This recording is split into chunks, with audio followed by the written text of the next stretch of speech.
قال ربی شرح لی صدری ویسر لی امری واحلل عقدۃ من لسانی یفقهوا قولی والصلاة والسلام علی سید الانبیاء والمرسلین وعلی آلہ واصحابہ اجمعین. اما بعد فاعوذ باللہ من الشیطان الرجیم. بسم اللہ الرحمن الرحیم. یہ ہمارے 9 کلاس کی سورہ نمل ہے. جس طرح ہم نے پچھلی سورہ شعراء کے متعلق پڑھا کہ ہمارے 9th نصاب میں کل 18 سورہ ہیں، جن میں سے 6 سورہ وہ ہیں جن کی آیات کو مخصوص کیا گیا. 12 سورہ وہ ہیں جس میں آیات سلیبس میں نہیں ہیں، صرف سورہ کا تعارف، مضامین علمی اور عملی نکات. تو سورہ نمل کا شمار بھی ان سورہ میں ہے جن کی آیات ہمارے سلیبس کے اندر جو ہے وہ نہیں ہیں. سورہ نمل 19ویں پارے میں ہے. رکوع اس سورہ میں کل 7 اور 93 آیات ہیں. تعارف کے حوالے سے اگر دیکھا جائے تو نملاتن ایک چونٹی کو کہتے ہیں. تو اس سورہ کی اگر بات کریں تو اس کو یہ پھر نام کیوں دیا گیا نمل کا، تو اس کی ایک وجہ یہ ہے کہ اس سورہ میں سلیمان نبی علیہ السلام کا تذکرہ ہے، اور حضرت سلیمان علیہ السلام کا ایک دفعہ گزر جو ہے وہ چونٹیوں کی ایک وادی کے پاس سے ہوا جہاں پہ چونٹیاں رہا کرتی تھیں. تو اس سبب سے اس سورہ کو سورۃ النمل یعنی چونٹیوں کے نام سے جو ہے وہ منسوب کر دیا گیا. تو قرآن مجید فرقان حمید میں فقط یہی نہیں، اور بھی کئی سورہ ہیں جو حشرات الارض کے نام پر یا جانوروں کے نام پر ہے. جیسے سورہ بقرہ ہے پہلے پارے میں، دوسرے میں، تیسرے کے جو ہے وہ تقریباً درمیان میں جو ہے وہ اس کا اختتام ہوتا ہے. پھر اسی طرح عنکبوت، وہ مکڑی کا جالا. تو یہ سورہ ہیں قرآن مجید فرقان حمید کی جو جانوروں کے ناموں پر بھی ہیں. تو سورہ نمل جس میں تذکرہ ہے حضرت سلیمان علیہ السلام کا، چونٹیوں کا ذکر ہو رہا ہے، اس لیے جو ہے وہ اس سبب سے اس سورہ کو نمل کا نام دیا گیا. سورہ نمل پچھلی سورہ یعنی شعراء کے فوراً بعد نازل ہوئی ہے، اور سورہ نمل کا خلاصے کی اگر بات کی جائے تو اس میں جو بنیادی تعلیمات ہیں وہ اسلام کے بنیادی عقائد، اور اس میں ہم نے پہلے بھی بات کی تھی، ہمارے اسلامیت میں بھی ٹاپک چل رہے ہیں کہ اسلام کے بنیادی عقائد 5 ہیں: عقیدہ توحید، رسالت، فرشتوں پر ایمان، آسمانی کتابوں پر، اور عقیدہ آخرت. اور کافروں کو جو ہے وہ ان کے کفر کے برے نتائج سے آگاہ کیا جا رہا ہے کہ اپنی کفر سے باز آ جاؤ وگرنہ تمہارے نتائج جو ہے وہ ایسے ہوں گے. مضامین کی اگر بات کریں تو سورہ نمل کے آغاز میں قرآن مجید فرقان حمید سے ہدایت حاصل کرنے والوں کی صفات بیان کی گئی. وہ ہدایت والے کون ہیں، وہ کن لوگوں کی خوبیاں ہیں. ان میں سر فہرست حضرت موسیٰ علیہ السلام کا تذکرہ ہے، حضرت سلیمان نبینا علیہ السلام کا تذکرہ ہے، حضرت صالح علیہ السلام کا تذکرہ ہے، حضرت لوط علیہ السلام کا تذکرہ ہے. ان کے واقعات کو بیان کیا گیا. سورہ حضرت سلیمان نبینا علیہ السلام کا اس سورہ میں واقعہ زیادہ تفصیل سے بیان کیا گیا. اس کا ایک سبب ہے کہ حضرت سلیمان نبینا علیہ السلام یہ اللہ کے وہ پیارے نبی ہیں کہ جن کے باپ حضرت داؤد علیہ السلام بھی اللہ کے نبی ہیں، اور یہ داؤد علیہ السلام کے بیٹے ہیں. حضرت داؤد علیہ السلام کو اللہ نے نبوت بھی دی، رسالت بھی دی، اور ساتھ بادشاہت بھی دی. اسی طرح سلیمان نبینا علیہ السلام کو بھی اللہ تعالیٰ نے نبوت بھی دی اور ساتھ بادشاہت بھی دی گئی. سلیمان علیہ السلام آپ کتاب ہوا بھی ہے، آپ کتاب جنات بھی ہیں، آپ کتاب ہر طرح کی مخلوقات تھی. آپ کا ایک تخت ہوا کرتا تھا جو اللہ کی عطا سے، آپ کے حکم سے ہوا جو ہے وہ لے کر اڑا کرتی تھی. لیکن یہ بڑے اللہ کے شکر گزار بندے تھے.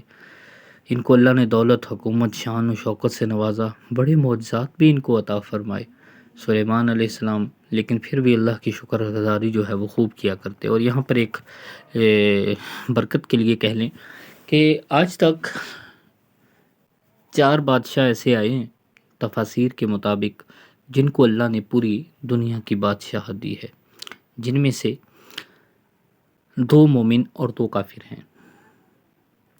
جو کافر ہیں ان میں سے ایک نمرود ہے جو حضرت ابراہیم نبی علیہ السلام کے زمانہ کا بادشاہ ہے، اور اس کی عمر 800 سال تھی تفاسیر کے مطابق۔ 400 سال اس نے بادشاہت میں گزارے، اور 400 سال اس کی زندگی اس انداز سے گزری کہ ایک مچھر اس کے ناک کے راستے سے، جب اس نے خدائی کا دعویٰ کیا تو مچھر اس کے ناک کے راستے سے اس کے دماغ میں چلا گیا، اور جب وہ مچھر اڑتا، دماغ میں حرکت کرتا تو اسے درد ہوتا۔ اطباء نے، حکماء نے، ڈاکٹروں نے اس وقت کے جو بھی تھے، انہوں نے یہ علاج تجویز کیا کہ اس کے سر پہ جوتے مارے جائیں۔ جب جوتے لگتے تو وہ مچھر سکون سے بیٹھ جاتا، اس کی تکلیف ختم ہو جاتی۔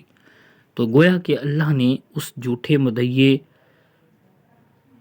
خدائی کا جو دعویٰ کرنے والا تھا اسے بتلانا یہ مقصود تھا کہ تو خدا ہونے کا دعویٰ کرتا ہے، تیرے اندر تو جو اللہ کی پیدا کی ہوئی حقیر سی چیز جس کو ہم مچھر کہتے ہیں، اس سے بھی جو ہے وہ لڑنے کی جو ہے وہ طاقت نہیں ہے۔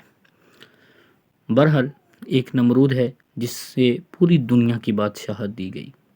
دوسرا جو غیر مسلم تھا وہ تھا شداد، جس کو بخت نصر بھی کہا جاتا ہے۔ یہ عیسائی مذہب سے تعلق رکھتا تھا، اور بخت نصر نے جس طرح بھی آسمانی کتابوں میں پڑھا، جس طرح بھی جو ہے وہ اس نے اپنے علماء سے سنا، تو اس نے اسی طرح اپنی ایک جنت دنیا میں بنائی، دودھ کی نہریں، شہد کی نہریں، فلاں فلاں ہر طرح کی سہولت۔ جب اپنی ہی جنت بنائی ہوئی دیکھنے کے لیے چلا تو اس کے گھوڑے کا ایک پاؤں اندر تھا، ایک باہر تھا۔ حکم ربی ہوا اسرائیل کو کہ اس کی روح کو جو ہے وہ قبض کر لیا جائے۔ تو یہ شداد یعنی بخت نصر یہ دوسرا بادشاہ ہے۔ یہ دونوں غیر مسلم تھے، اور 2 وہ ہیں جن کو اللہ نے پوری دنیا کی بادشاہت دی۔ وہ مومن بھی ہیں، ان میں سے ایک حضرت ذوالقرنین علیہ السلام ہیں۔ ان کا تذکرہ قرآن مجید فرقان حمید میں اللہ تعالیٰ نے 15 اور 16 پارے میں جو ہے وہ کیا کہ ان کا واقعہ قرآن نے بیان کیا، ان کے سفر، ایک مشرق کی جانب، ایک مغرب کی جانب، ایک اور شمال کی جانب۔ مشرق میں یہ آب حیات کی تلاش میں چلے تھے، یہ اللہ کے ولی ہیں، ان کو اللہ نے پوری دنیا کی بادشاہت دی۔ تو ان کا وہ واقعہ بھی ہے کہ جب ان کا مشرق کا سفر ہوا، وہاں پہ قوم ملی، ان کو ہدایت کی دعوت دی، پھر مغرب کا سفر کیا، وہ قرآن نے سارا بیان کیا، پھر تیسرا سفر ان کا ہے شمال کی جانب۔ یہیں پر ایک قوم ملی، انہوں نے کہا حضور ہم ایمان لائیں کہ لیکن شرط یہ ہے کہ بہار کے موسم میں ایک درندہ نما قوم نکلتی ہے، انسان کھا جاتی ہے، فصلیں برباد کر دیتی ہے، درخت تک نہیں چھوڑتی، اس سے ہمارے لیے کوئی رکاوٹ بنا دیں۔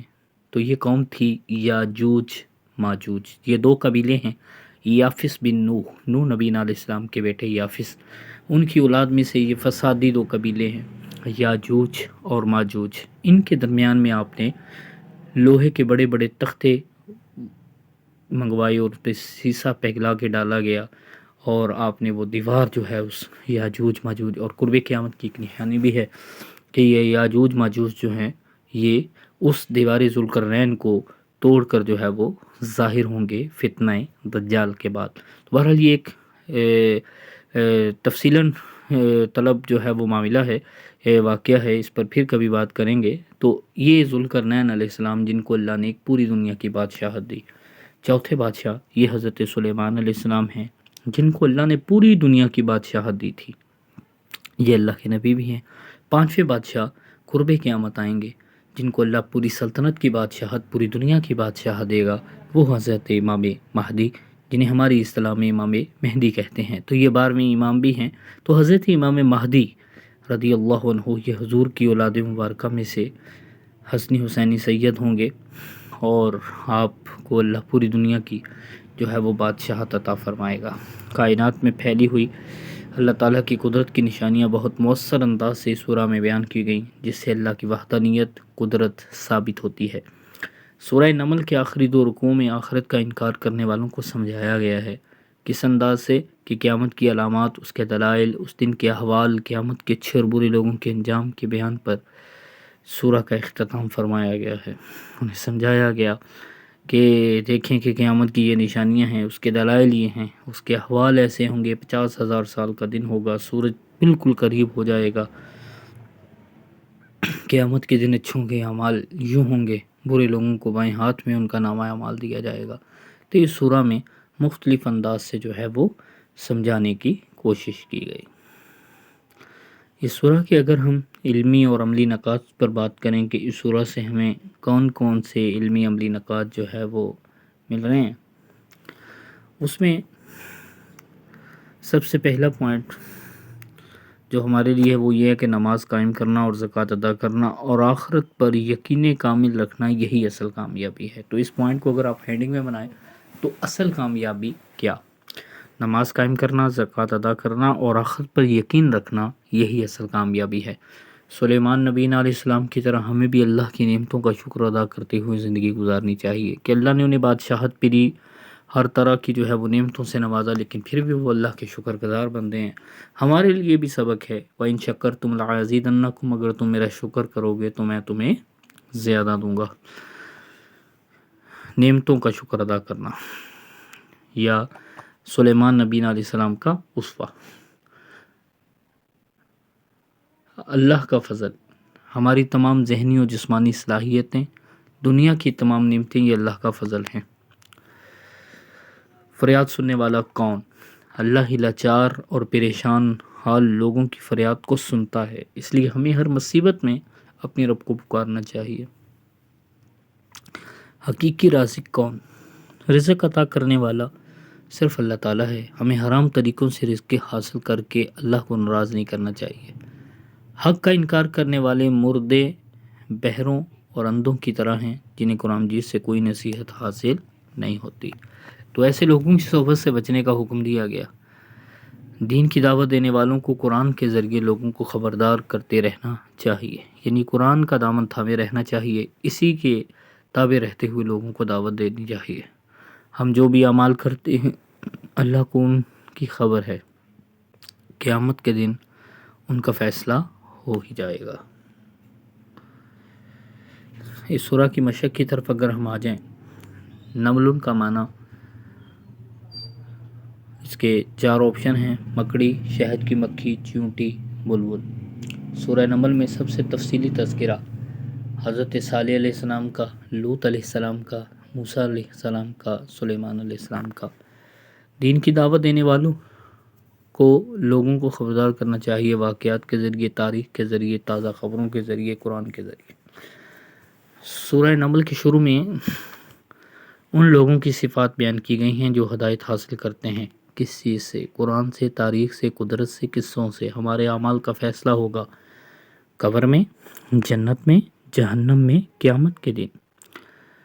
سورہ نمل کو یہ نام کیوں دیا گیا؟ مختصر سوالات ہیں۔ سورہ نمل کا خلاصہ لکھیے۔ سورہ نمل کے علمی و عملی نکات تحریر کریں۔ 2، سورہ نمل میں حضرت سلیمان کا ذکر کس طرح آیا ہے؟ تفصیلی سوال۔ سورہ نمل پر ایک تفصیلی مضمون لکھنا ہے۔ تو اس سورہ میں جو چیزیں طلباء کے لیے محنت طلب ہیں وہ یہ کہ سورہ نمل کا نام ایک چونٹی کے نام پہ رکھا گیا، تو اس کی وجہ آپ جان چکے۔ قرآن مجید میں اور بھی صورتیں ایسی ہیں جن کے نام جانوروں یا حشرات کے نام پر ہیں، تو اس صورتوں کے نام لکھ کے بتائیں کہ کون کون سی صورتیں قرآن کی جانوروں کے نام پر ہیں۔ سلیمان علیہ السلام کے بارے میں اپنی معلومات کو وسعت دیجیے، آپ کے بارے میں جانیے۔ تو اللہ نے انہیں دنیا میں بہت سی نعمتوں اور وسائل سے نوازا، لیکن اس کے باوجود انہوں نے عاجزی اور فرمانبرداری کے ساتھ زندگی بسر کی۔ سلیمان علیہ السلام ان کے والد حضرت السلام لوگوں کے لیے نمونہ ہیں جنہیں اللہ دنیا کی نعمت اور دیگر نعمتیں بھی عطا فرماتا ہے۔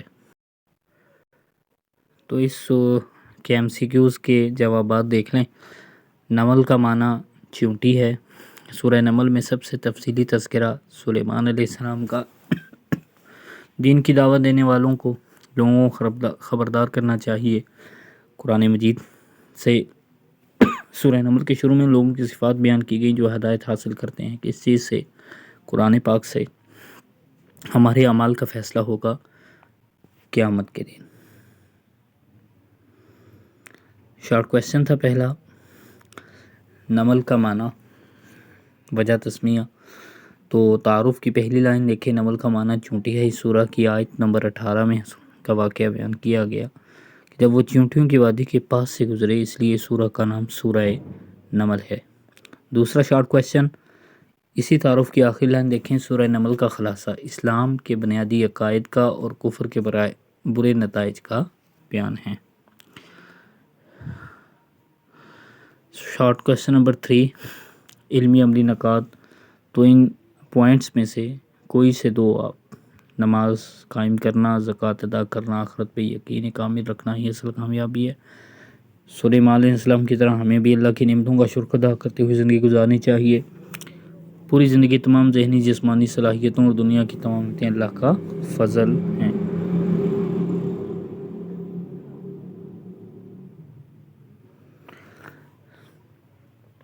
لانگ کویشچن کی بات کریں تو تفصیلی نوٹ ہے، ابتدا سے لے کر انتہا تک نکات کے آخر تک سٹار لگا دیے گئے، یہ پورا ایک لانگ کویشچن ہے۔ اگر لانگ کویشچن کرتے ہوئے چند باتوں کا ذہن نشین رکھ لیں، جیسے کون سی سورہ ہے، کل رکوع، کل آیات، پارہ، نمل کا معنی، تعارف کے اندر، یعنی اس طرح اس کی چھوٹی چھوٹی ہیڈنگ بناتے جائیں، وجہ تسمیہ کی ہیڈنگ بنا لیں، تعارف کی ہیڈنگ بنا لیں، تعارف کو ابتدا میں لے جائیں، سورت کا خلاصہ اس کی ہیڈنگ بنا لیں، نزول کب ہوا، مضامین، ہر پوائنٹ کو علیحدہ علیحدہ مضامین جو ہے وہ بنا لیے جائیں، تو اس سے انشاءاللہ بورڈ کے پیپر میں زیادہ نمبر آنے کے چانسز ہیں۔ دعا کیجیے اللہ آپ کو اس سے استفادہ لینے کی، ہمیں حق بات کہنے کی، اور ہمارے لیے آپ کو مالک دعا کرنے کی توفیق عطا فرمائے۔ وما علیہ الا البلاغ المبین۔